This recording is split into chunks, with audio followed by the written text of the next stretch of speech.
Hello and welcome back to another video, everybody. Today we have a very fun video in store for you. Today's going to be my first subscriber Q&A. So put a post out a little bit ago asking you guys to drop any comments or drop any questions that you had for me to answer in regards to stuff about sports cards, autographs, and sports memorabilia. And you guys came through. So we have a lot of questions to get to today. We're going to get right to it. And the first question is actually a very, very good one from my guy Robotata right here. He said, do you think that the in-person autograph market is slept on compared to the Topps/Panini certified autograph market? And the simple question to that is yes, but it's a little more complex than that. I would say that the in-person autograph market, I don't think it's undervalued. I just think it's underappreciated at the moment. For example, I guess the best example I can think of is when Jackson Holliday was super hot a couple years ago, right before he was about to get called up. His first Bowman Chrome autograph PSA 10s, they were going for like over $1,000. And I remember I had the same version of that card, not the autograph one, just the base Chrome, and I had it signed in person that I bought from somebody, got it graded and slabbed by PSA, and I think I sold that for about $200 at the same time as that Chrome rookie first Bowman autograph was going for 1,000 on eBay. So I think there's just like a little bit of that lag behind where they're never going to be even or even above. I think there are certain scenarios where like vintage is obviously different, where Hank Aaron in 1954 Topps, there was no pack pulled autographs in 54. So getting those signed, those are always going to be higher because they're the only thing. I guess in general, there are also just very kind of big benefits to buying in person.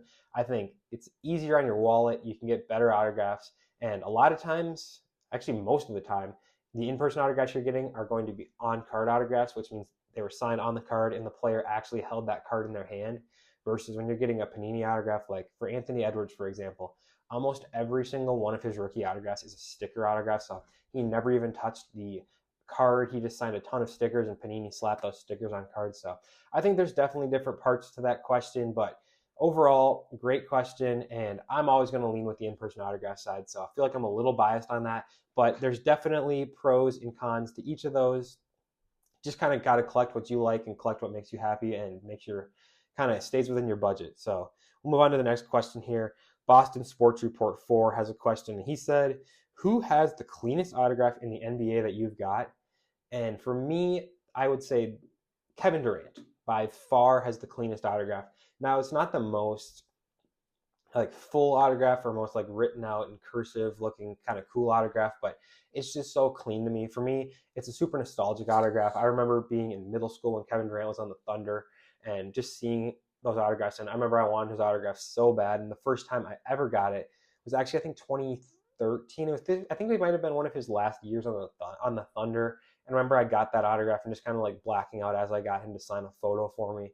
And it was just like, holy crap, I just met Kevin Durant. And that KDT, every single time he signs it, it's so consistent. I know a lot of guys have some inconsistency where they're just kind of sloppy. Like Luka, you can get autographs from him that are on two completely different ends of the spectrum.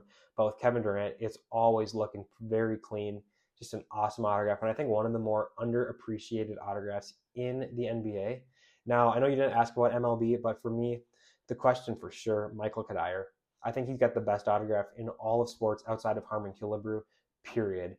Now, he signs every letter of his name perfectly in cursive, and it's just the most flawless autograph you could possibly imagine. So got to throw that in there for that. But yeah, Kevin Durant is definitely the way to go for that question for me. And I'm curious, what do you guys think? Who has the cleanest autograph in any sport? Let me know in the comments. I want to know what you guys have to say about that. That'd be really interesting to kind of see everybody's opinions and have a little debate on that in the comments. Up next, the Card Kid 00. Before we get into his question, got to give him a shout out. He is the most loyal subscriber of my channel. He watches every video, comments on every video. And my guy, if you ever buy something off my eBay, leave a comment and let me know that it's you. And I am going to throw in a very nice little gift for you as a way to just say thanks for all the support. So want to throw that in there, but his question was, how do you get cards slabbed and authenticated by PSA for cheap? Now, there's two different ways you can go about this. The first is there are Blue Label, which is the trading card label, and it's cheaper.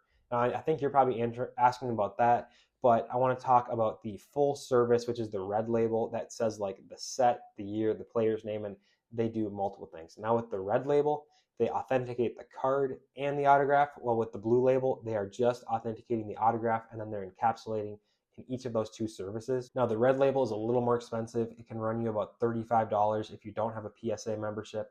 It'll be about $25 if you have a PSA membership, but you need to send 20 cards to get to that $25 price point as well.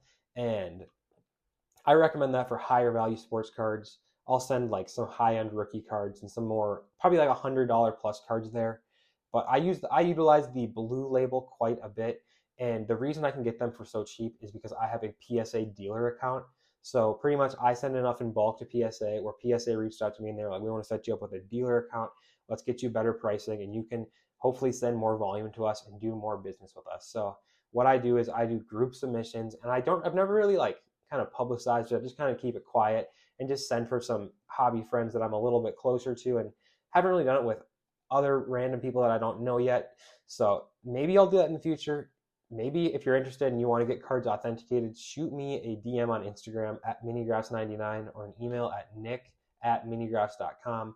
But what you do is you pretty much take submissions from everybody. So let's say I get, let's just say on average, 10 cards from 5 people. There's a 50 card submission right there. And then I do all the front end paperwork. I do all the shipping, do the communication with my rep, get the cards to the rep, and then they will in turn grade those, grade the autograph, or I guess they'll grade the autograph if you pay extra, but authenticate the autograph. And then they will ship them back to me. And in turn, I get a little bit of a cheaper price. So those, I usually charge around $20 a card to get those authenticated, which I feel like is a very good deal considering PSA is not cheap, and they can actually turn those blue labels around pretty quick. So hopefully that answered your question.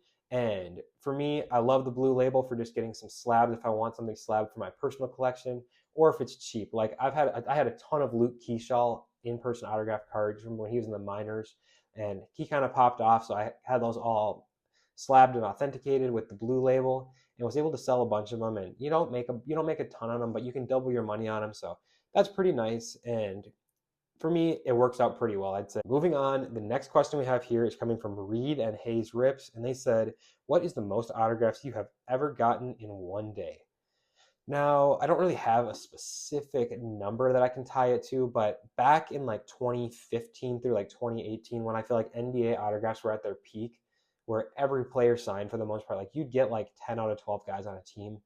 I feel like there were some days where I took home like 80, 90, 100 autographs from one team, because it was I guess the Magic in 2018 were such a good signing team. They had like Nikola Vucevic, Evan Fournier, Aaron Gordon, bunch of different guys, and they would all sign pages of 8 to 10. So we were getting quite a few then. But I think if it wasn't the Magic in 2018, when I probably got 80 to 100 autographs, for sure spring training last year, one day I think I got like 125 autographs total.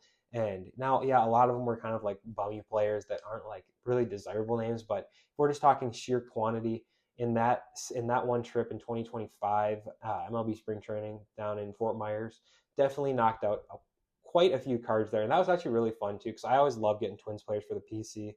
So that was pretty fun. Next up, we have CP1424. He asked a little two-parter question. First part of his question is, what was your least favorite autograph interaction? And that is a very simple question, a very simple answer for me, actually. Let's go right back to that same spring training when I put up a lot of numbers. Louis Varland. I'll pop the video in right here, and then we'll talk about it. How you doing? Good. How about you? Good. Good. Can you answer nicely? Can you please sign? Yes, please. Awesome. Oh, yeah. You got it. What's your name? Nick. Nick. Appreciate that. There you Thank you. Absolutely.